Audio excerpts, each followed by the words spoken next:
뭐 지금 사법부만 걱정이 되는 게 아니라요. 이재명 행정부 계속해서 걱정되는 그런 상황이 좀 벌어지고 있습니다. 지금 얼마 전에 그 민노총 위원장 출신의 김용훈 노동부 장관이 행정부의 강요가 되고 나서 그러면서 지금 건설업체들을 지금 조지고 있지 않습니까? 네. 근데 이번에 또 교육부 장관 후보자의 전교조 출신의 최교진 후보자가 지금 올라갈 거라고 합니다. 야, 이것도 어떻게 또 해석을 해야 될지 모르겠어요. 이분이 이제 중등부 교사 출신이라 그러는데요. 예, 3번이나 해고된 그런 예, 3번에 해고됐었고 이제 세종 교육감으로 3선을 또 했다고 합니다. 현재 교육감이기도 하고요. 그다음에 주로 활동이 이제 전교조 수석 부위원장 했었었고 전교조 충남 지부장도 지냈었고요. 근데 이제 교육감 선거 나왔을 때 이제 드러난 게 음주운전 전과가 있었고 그다음에 국가공무법 위반했었고 집회시위법 위반으로 전과가 3범이라는 것도 지금 알려졌습니다. 교육부 장관인데. 이제 교육부 장관인데 전과가 그렇게 되고 또 최근에 좀 전에 동아일보가 보도된 내용에 따르면요. 과거에 한 언론사 인터뷰에서 이런 얘기했다 그럽니다. 그 나이스라고 학생부 기록 있지 않습니까? 그걸 개량화시키는 그런 사업을 한 적이 있었는데 그거에 대해 본인이 반대를 했었는가 봐요. 근데 반대할 때 뭐라고 인터뷰했냐면은 이렇게 얘기했답니다. 아이가 누구인지 잘 알기 위해서는 같이 목욕도 하고 몰래 자취방에 가서 술도 같이 먹어봐야 한다라는 말을 했다는 거예요. 그게 영상으로 학생들한테 술을 영상으로 기록돼 있는가 봐요. 그 몰래 자취방 간 것도 이해가 안 돼. 그 아이가 남학생일 수도 있고 여학생일 수도 있고 그런 것도 문제가 되는 거고요. 또 같이 목욕 가는 거 그 아이가 원하지 않을 수도 있는 거 아닙니까? 근데 이런 식으로 22년 전이라고 하는데 그런 굉장히 정근대적인 교육관이라든가 학생에 대한 어떤 교육 가르침 이런 걸 가지고 있는 것 같아가지고 굉장히 좀 위험하고 지금 시대에 맞지가 않다. 지금은 학생의 어떤 인권 이런 게 굉장히 지금 높아진 상태 아닙니까? 그런 상황인데 저렇게 아이와 같이 목욕하고 몰래 자취방에 가고 같이 술도 먹어야 된다. 저런 말 하시는 분이 과연 교육부 장관으로서 자격이 있는지 좀 의구심이 듭니다. 이분과 함께 이제 대한민국의 이재명 정부의 교육을 또 이끌어갈 분이 또 한 명 있는데 누구냐면 바로 국가교육위원회 위원장입니다. 근데 여기에 임명된 이 차정인 교수라는 분, 이분은 누구냐면요, 부산대 총장 출신인데 조민 못 지켜줘서 미안해 이런 얘기를 하던 분입니다. 맞아요. 아니 입시 비리를 못 지켜줘서 미안하다 그렇게 얘기했던 사람을 국가교육위원회 위원장으로 임명을 했어요. 좀 이제 그때 당시 제가 알기로는 부산대 총장을 하고 있었거든요. 아무리 참 정치가 본인 꿈이고 이분 정치 많이 하셨어요. 그러니까 고향이 창원인데 창원에서 국회의원 선거도 나왔었고 창원시장 선거도 나왔었습니다. 창원시장 선거도 나왔었어요. 그때 무소속으로 나왔을 거고 국회의원은 막 민주당 나왔을 거예요 아마. 근데 그랬었는데 잘 안 됩니다. 안 풀립니다. 그래서 나중에 부산대 가서 교수를 하면서 계속 민주당한테 이제 러브콜을 보냈었죠. 그러면서 자기는 이제 충성도를 보이고 싶어졌었는가 봐요. 그래서 조국 이제 자녀의 입시 비리에 대해서 조민을 옹호해주는 입시 비리의 가장 큰 혜택을 봤었고 그 뻔뻔하게도 인정하지도 않는 그런 뻔뻔한 이제 입시 비리 자인 조민에 대해서 그리고 조국에 대해서 옹호하는 그런 메시지를 내가지고 부산대 안에서도 굉장히 논란이 많았다고 합니다. 입시 비리가 너무나 명백하고 입시 사정 절차를 고의로 방해했던 이런 사람인데 어떻게 그 사람에 대해서 교육자라는 사람이 옹호하는 그런 얘기를 할 수 있느냐? 그러면은 부산대 도전하는 많은 수험생들이 부산대에서 신뢰를 할 수 있겠느냐? 조민 말고 다른 사람도 그러면 어떤 차정의 어떤 당시 총장과 가까운 정도에 따라 가지고 그러면 연문이라든가 뒷문으로 들어갈 수 있다는 거 아니야? 라는 그런 의혹을 줄 수 있기 때문에 교육부 이제 수장으로서 이제 국가교육위원장인데 교육부는 다릅니다. 국가교육위원장에 가서 10년치 교육 계획이나 비전을 만드는 곳이 여기인데 그런 일을 하는 게 굉장히 맞느냐? 그리고 또 뭐가 있느냐면 여기 국가교육위원회가요. 그 입시제도 개선하는 거 이것도 방향을 여기서 만든다 그러더라고요. 그러니까 교육부 따로 만드는 겁니다. 근데 그렇고 여기가 지금 1년 예산이 한 90억 되거든요. 90억 되는데 사업비가 30억 되고 물론 이제 미니 장관급이긴 한데 그럼에도 불구하고 저기에 근무하는 직원들 한 30명 가까이 됩니다. 교육공무원이 한 3분의 1 정도 되는데 입시 비리를 옹호하신 분이 교육위원장으로 온다 그러면 저기서 일하는 파견된 공무원부터 포함해서 일반직 공무원들이 과연 사명감을 가지고 우리 교육위원회 어떤 그 사무처의 어떤 일이라든가 업무에 대해서 자긍심을 가질 수 있겠느냐 참 황당한 일이다라고 저는 생각이 듭니다. 지금 뭐 정말 저 뉴스 보기 힘들다는 그런 말씀들을 댓글로 좀 하고 있어서 그렇죠. 뉴스 보기 그냥 힘들죠. 죄송스러운 마음인데 예. 그냥 이준석 그냥 임명할 걸 그랬나라는 생각이 들 정도로 아주 걱정되는 그런 사람들이 자꾸 좀 들어오고 있습니다. 그러니까 저런 분들이 예. 지금 이제 뒤에 그걸 노린 거예요.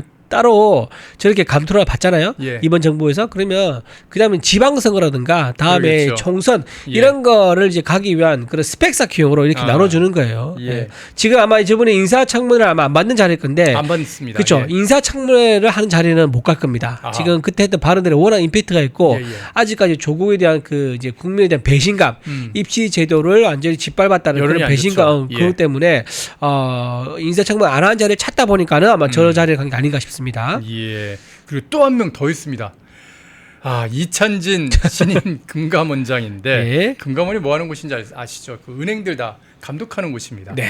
그 굉장히 강력한 그런 권력을 갖고 있는 그런 자리라고 할 수 있는데 그러면은 은행 업무나 이 금융 쪽에 전문가를 좀 앉혀야 되지 않습니까? 그렇죠.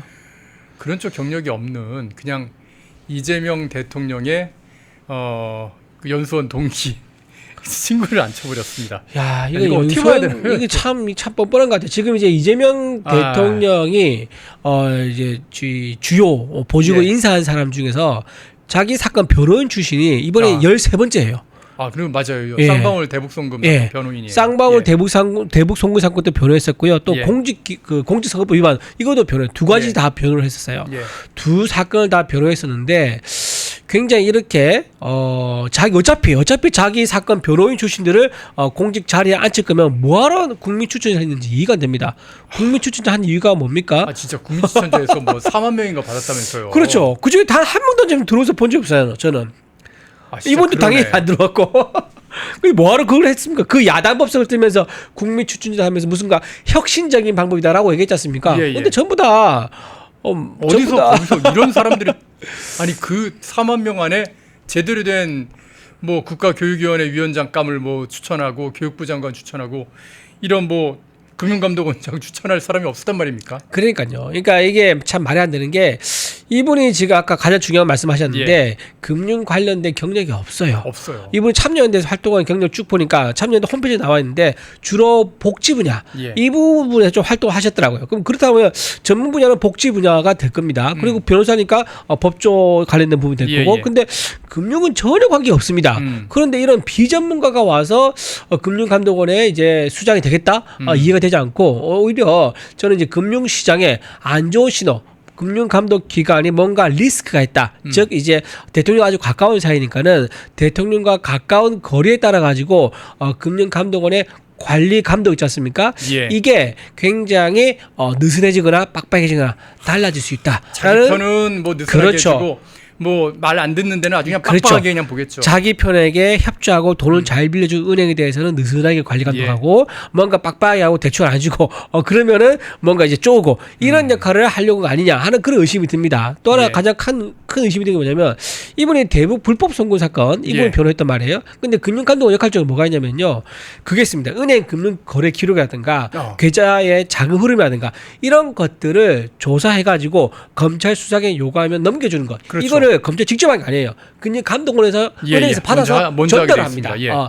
그걸 하는데 그 자리에 갔다는 게 좀 이상합니다. 저는. 어허. 왜냐하면은 이 불법 대북 송금 사건에 대해서 뭔가 자료 같은 게 증거가 있다든가 또 수사가 진행된다든가 재판이 진행된다든가 이런 부분이 있을 때 얼마든지 금융감독원장으로서 영향력을 행사할 수 있죠. 예를 들면은 자료를 주는 범위를 그럴 수도 늘리거나 있겠네요. 좁히거나 또는 예. 자료 주는 거를 언제 준다든가, 그러니까 지금 아주 한참 돼 준다든가, 아니면 아주 뭐 빨리 땡겨서 아주 뭐 작은 부분만 준다든가 이런 것들까지 영향을 줄 수가 있는 거예요. 그러니까 저는 이게 이해 충돌의 우려가 있다라는 것까지도 좀 우려가 됩니다. 야, 진짜 이해 충돌 가능성이 있는 그런 네, 사람인데 네. 또 인사 참사가 이어지지 않을까라는 걱정이 좀 있습니다. 끝으로 이제 좀 시간이 좀 많이 네, 지나서 예. 하나만 더 여쭤볼게요. 지금 어제 국민의힘 당사가 압수수색을 당했습니다. 네네네. 김건희 특검이 요즘 뭐 날뛰고 있는데 아니 왜 압수수색을 한 거예요? 한마디로 그거죠. 지금 이제 그 김건희 특검하고 내란 특검이 서로 예, 경쟁하고 있지 않습니까? 예. 지금 경쟁하고 있는 상황 속에서 내란 특검 같은 경우는 이상민 장관을 구속했습니다. 예. 실적이 있죠. 근데 김건희 특검 같은 경우는 지금 큰 실적이 없습니다. 물론 이제 김 여사 이번 구속 뭐 받았긴 했지만 제가 보기에는 그동안 훨씬 더 일찍 시작한 내란 특검이 실적이 많기 때문에 제가 보기에는 윗선 보고서에 예. 국민의힘 당사 압수수색함 이 한 줄 넣으려고 실적 쌓기용으로 압색을 한 게 아닌가 싶은 생각이 좀 듭니다. 예. 그리고 또 하나 두 번째 이유가 뭐냐면은 이게 되면 좋고 안 되면 말고 이제 이런 것도 있었던 것 같아요. 되면 좋고 안 되면 말고요? 그렇죠. 이게 뭐냐면은 일단 이제 특검 이제 수사관들을 보내가지고요. 만약에 당원 명부를 저는 다 받았다. 그러면 너무 좋은 거야. 근데 이게 자기가 봐도 이게 못 받을 게 뻔하거든요. 그러다 보니까는 아마 그거를 못 받을 수도 있다라고 생각해서 지금 제가 알기로는 수사관들 많이 보낸 것도 아니에요. 5명 정도로 해서 보냈다고 그랬다. 아주 소규모로. 그래요? 아주 소규모로 보냈었고 그 제가 보기엔 아주 뭐 중량감 있는 분도 아니고 아주 뭐 막내급 이런 분들로 해서 젊은 사람들로 해서 보냈다 그러더라고요. 그걸 갖고 가서 어디 쓴지 아세요? 뭐 그 안에 다 보안 시설이거든요. 그택 있습니다. 전자택. 이걸 안 돼 못 올라가요. 그래서 3층에 대기하다가 당에서 나중에 밥 시간 되니까 배고플 거 아니에요? 그래서 도시락을 시켜줍니다. 그래서 거기서 도시락 먹고 가만 앉아 있었던 거예요. 한 15시간 걸렸다고 그러던데요. 그렇죠. 가만 앉아 있다가 나중에 이제 이제 협의 본 게 뭐냐? 그러면 우리가 의심되는 사람 이제 20명 정도가 있다. 그러니까 그 이제 어떤 종교 재단이죠. 어느 종교 단체에서 20명 정도의 명단을 그러면 우리가 줄 테니까 그 사람이 국민의힘에 당원 가입돼 있는지 확인해 달라라고 한 거예요. 그래서 그 명단을 실제 넣어 봅니다. 몇 명 나올게요? 한 명도 안 나왔어요. 그러니까 자기들이 이게 우리가 뽑은 명단도 아니에요. 자기들이 수사관들이 자기들 이 사람은 국민의힘에 당원 가입했을 것 같아라고 해서 엄선해가지고 수음의 명단을 줬는데 막상 국민의힘 그 당원 그 안에 서버에 확인해 보니까 이 사람들 한 명도 가입이 안 돼 있는 거예요. 황당한 거죠. 예. 이제 그렇게 하다 보니까 돌아가기 창피한 거예요. 그러니까 일단 자정을 넘겨가지고 새벽 1시에 돌아간 거 아니겠습니까? 자 이런 식으로 그걸 순수히 주면 좋고 안 주면 말고 처음부터 좀 이렇게 보여주기 식으로 당사에 우리가 쳐들어갔다 이런 거를 염두에 두고 했던 게 아닌가 싶은 생각이 듭니다. 예. 참 특검이 이렇게 보여주기식 수사를 한다는 거 이게 참 어처구니 없는 그리고 굉장히 악질적이에요. 이게 지금 그날 지금 특검이 그 우리 당 행사 스케줄 다 알 거란 말이에요. 다 대전에 가지고 전당대회를 하고 있고 국회의원과 당 사무처 직원의 다수가 지금 거기 내려가서 사무실 비어 있을 거 아닙니까? 근데 그 빈틈을 노리고 들어왔다는 것 자체가 굉장히 악질적이다. 악질적인 정치 개입이다. 마치 옛날에 왜 용파리 사건이라고 아시죠? 정치 깡패. 그 정치 용역 깡패. 그러니까 강목 들고 가지고 전당대회 깽판 쳤잖아요. 근데 이번 이제 특검의 압수수색은 강목만 안 들었지 전당대회를 방해했던 정치 용역 깡패가 뭐가 다르냐? 용역 깡패구나. 그렇죠. 그런 비판을 피할 수 없을 것 같습니다. 일단 별거를 다 보게 됩니다. 진짜 어떻게 이재명이 만들려고 하던 새로운 대한민국이 이런 곳인지 한번 좀 생각을 하게 됩니다. 지금 또 바로 다음 일정이 있으셔가지고 가셔야 되는 상황이라서 지금 이준우 대변인은 좀 보내드려야 될 것 같습니다. 오늘 말씀 잘 들었습니다. 네, 고맙습니다. 예, 은숙님께서는 빈집 털이범들이다 그런 얘기하고 계시고요. 보수 집권하면 이재명보다 우리가 더 악랄해져야 된다. 그러게요. 그런 생각 하시는 분들도 많으시더라고요. 윤석열 대통령이 너무 원리 원칙대로 하려고 그러고 법적으로 모든 걸 좀 해결해 보려고 했던 게 그게 좀 답답하다. 그런 얘기들 하고 계시고요. 오늘 지금 원래 일산에서 그 합동 연설회를 진행해야 되는데요. 지금 일산 고향 지역에 지금 비가 너무 많이 와서 그래서 그쪽에서 안 하고 모이기가 좀 사람들이 오시기가 좀 힘드니까 그래서 지금 오늘은 당사에서 온라인으로 지금 연설회를 진행을 하고 있습니다. 예. 그리고 어제 그래서 국회의원들이 좀 많이 모이셨어요. 국민의힘 의원들이 당사에 좀 많이 겹치해서 물론 뭐 밤새워서 하시는 분들 아까 좀 농성하시는 분들 사진도 좀 보여드렸지만 국민의힘 의원들이 이렇게 몸으로 특검을 막아내는 그런 일이 좀 있었습니다. 참, 예, 고생들 하신다라는 얘기와 함께 진작에 좀 잘 하셨으면은 이런 수모를 좀 안 당했을 텐데라는 그런 생각도 좀 해봅니다. 어쩌겠습니까? 예. 자, 저는 그런 생각 많이 해보거든요. 내가 어떻게 했어야, 제가 어떻게 했어야 조금 더 이 상황을 갖다가 좀 좋은 상황을 만들 수 있지 않았을까라는 그런 생각을 좀 해보는데 오죽 제가 답답하면 그러겠습니까? 그리고 저의 이런 생각들이 저만의 생각이 아니라 우리 시청자분들의 생각이라고 이렇게 생각을 하는데 예, 그래도 말입니다. 정말 다행인 거는 기고만장해서 저렇게 오만을 부리고 교만을 빠져 있으면요 반드시 무너집니다. 그게 세상 이치입니다. 고개 빳빳이 세우고 잘난 척하는 사람들의 그 허리가 결국엔 부러져 나가더라고요. 우리가 얼마나 많이 봤습니까? 그런 날이 빨리 오기만 기다렸으면 좋겠습니다. 독립, 성장, 역전, 패능경제TV 권미란입니다. 8월 25일 매일 저녁 8시 경제독립 8시 라이브 방송이 시작됩니다. 대형주 블루칩 발굴 전문가 이정호 멘토, 테마 선점 전문가 이주호 멘토, 글로벌 자산 배분 투자 전문가 문서진 멘토, 삼박자 매매 월드바겐헌트 송동현 멘토, 실전 초고수들과 함께 만들겠습니다. 여러분의 투자 라이프를 180도 바꿔줄 경제 라이브, 경제독립 8시, 매일 밤 8시에 뵙겠습니다. 펜앤마이크에서 추천하는 영상도 보고 가세요. 다른 영상도 즐기시려면 구독 버튼을 꼭 눌러주세요.